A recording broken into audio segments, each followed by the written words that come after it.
Hello. Most of the time when I'm doing these videos, I like to start out with a brief skit at the very beginning to capture the attention and draw the audience in. I'm not going to do that today. Today I'm going to do something a little bit different.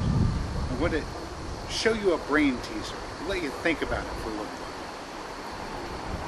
Behind me on the whiteboard, I'm going to put down a couple of letters.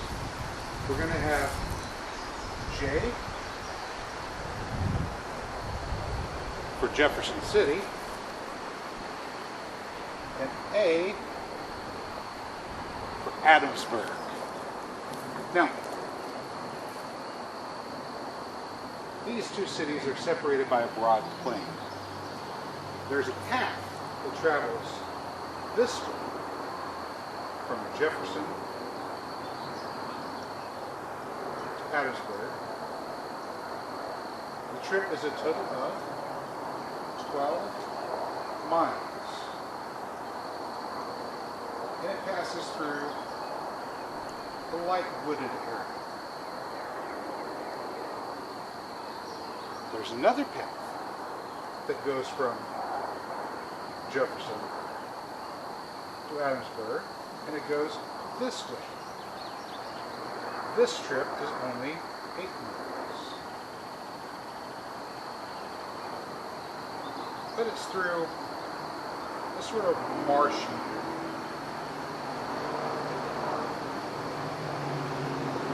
Now the 12-mile road is nice and smooth, and the 8-mile road is a little rough. It sits up above the marsh, so you don't have to worry about falling in.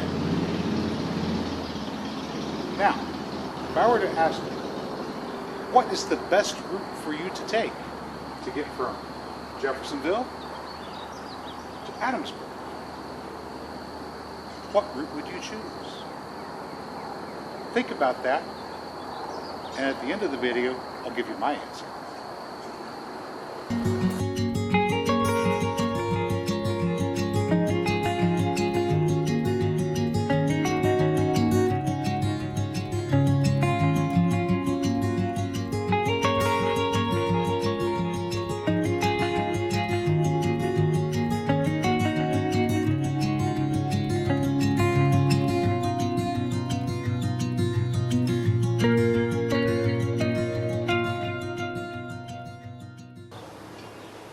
Well, hello there, good people. Hi, this is Jason with Green Country Agroforestry, back again for yet another backyard adventure. Today is April the 30th, and I'm about to get started on planting one of my favorite vegetables. Okra. Yeah, look at that. This is a Clemson spineless okra pod containing seeds that we harvested, saved last year, the very last of the okra that came on to the plant at the end of the year. We let this mature fully on the plant, pulled it off, dried it out, and it's been sitting around waiting to be opened up and used ever since. Let me take this, it's a dryer sheet, I don't know why that's there. Let's take this pod and crack it open for you. Make sure I don't step on anything important. Here's the pod, and I'm going to just crack her open, and inside are all of these little seeds right here. Can get that in the camera. There we go. All these little seeds. Look at that. Okay, so I've got just tons and tons and tons of these. I'm going to crack these open. We'll get to planting. All right.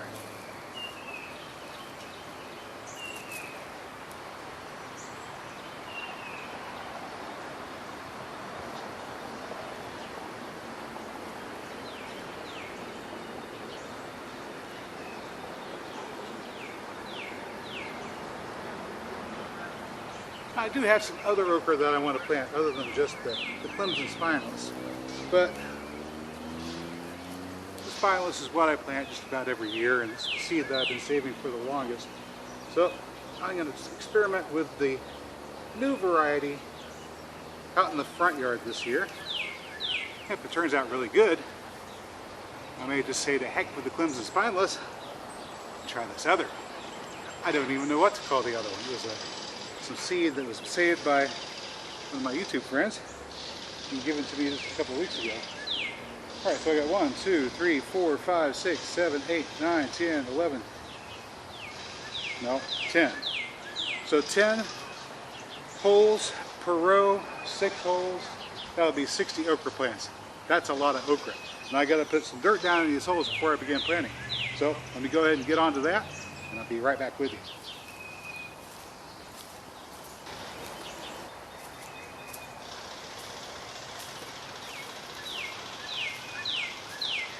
Wow, you guys must be bored of watching this by now. It's pretty much the same thing all the time, isn't it? I put out some paper, I drop some mulch on it, I make holes in the mulch. I dump a bunch of dirt into those holes, drop in a plant or a seed or something like that, and off we go.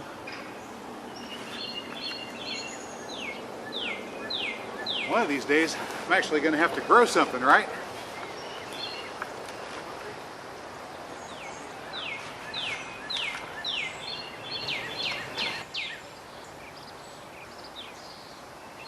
Uno, dos, tres.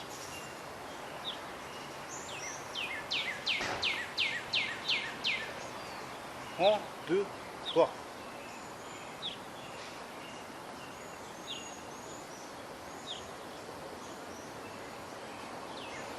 And so on and so forth. I'm not going to bore you with the particulars. 60 okra plants coming up. And then we'll do the others in the front yard. So you're wondering where I wear the hat with the little lights on it. This is why. Sometimes I'm busy after it gets dark out. And, well, inside the house, we don't have lights everywhere.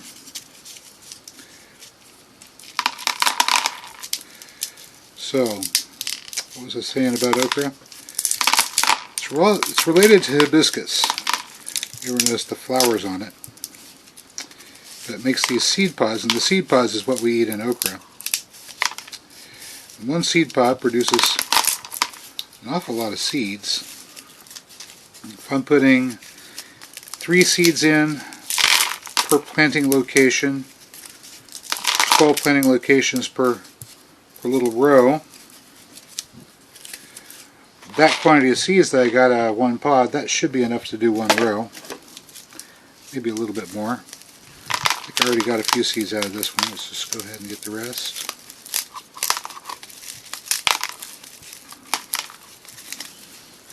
Okay. I've only got about 2 rows left to do. So you're saving your okra seeds. Hi, kitty. You should kiki meow meow. If you're saving your okra seeds, you don't have to save a whole lot to be able to plant up a whole garden full of okra the next year. Just leave these pods on the plant until they're all the way done and dry. If you have problems with rain late in your summer, you can always cover them up with a baggie.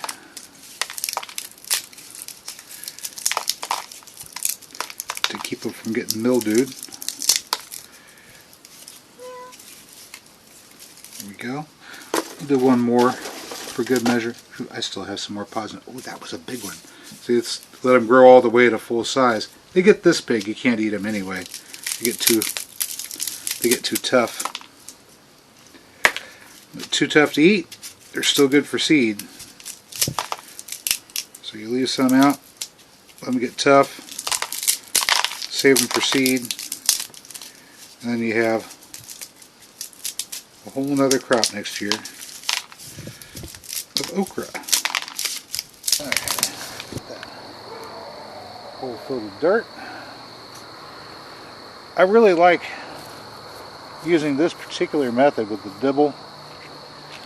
Hory knife too, but the dibble and the hory knife are just great. You punch a hole in the ground, or into the mulch, down into the ground. That was the clay that didn't get broken up properly. So you're telling me that you like using your old man cheating stick? My old man cheating stick's right. I like my old man cheating stick. That's what she calls the dibble. or the dibber. Dibber is the old man cheating stick. Language the kids use these days. Old man cheating stick. Old man cheating stick.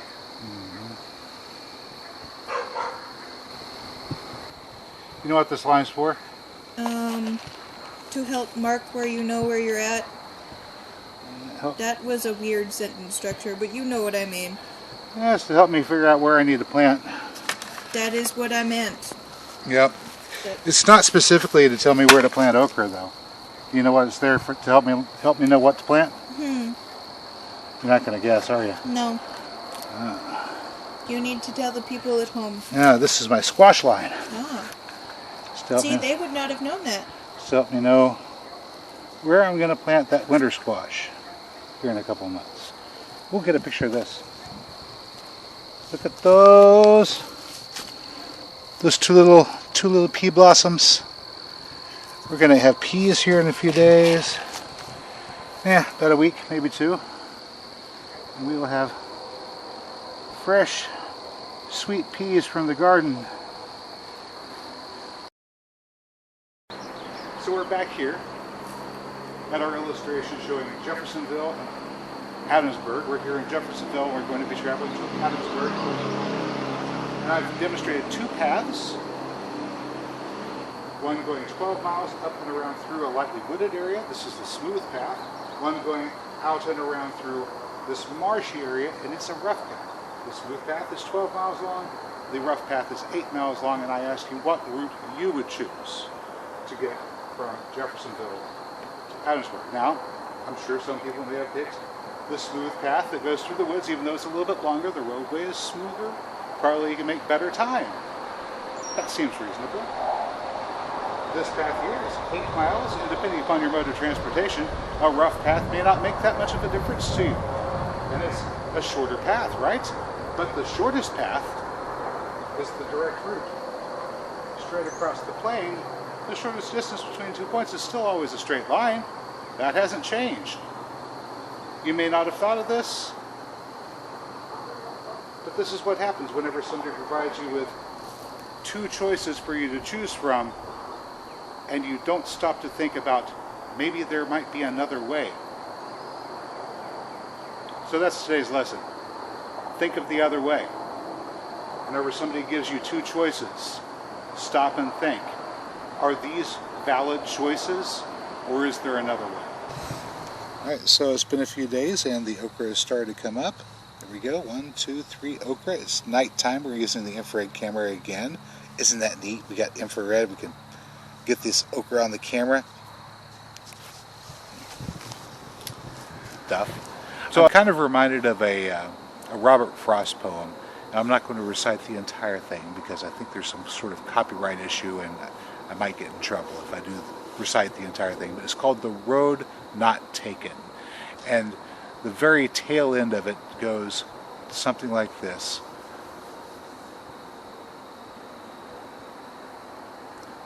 Somewhere ages and ages hence, two roads diverged in a wood, and I took the road less traveled by, and it has made all the difference. Whenever you're presented with binary choices, this or that, it limits what you can do and what you can experience in life. Be wary of binary choices, and especially be wary of the people offering you binary choices, because there's so much more that the world has to offer than just this or that. Look for the other way. Look for the path that you're supposed to take, and take that road less traveled by. That's all I've got for you, good people. As always, if you found the video informative or entertaining, don't forget to hit the like button, leave your comments down below, subscribe to the channel, share this video, bang the notification bell, and good people, I will catch you next time.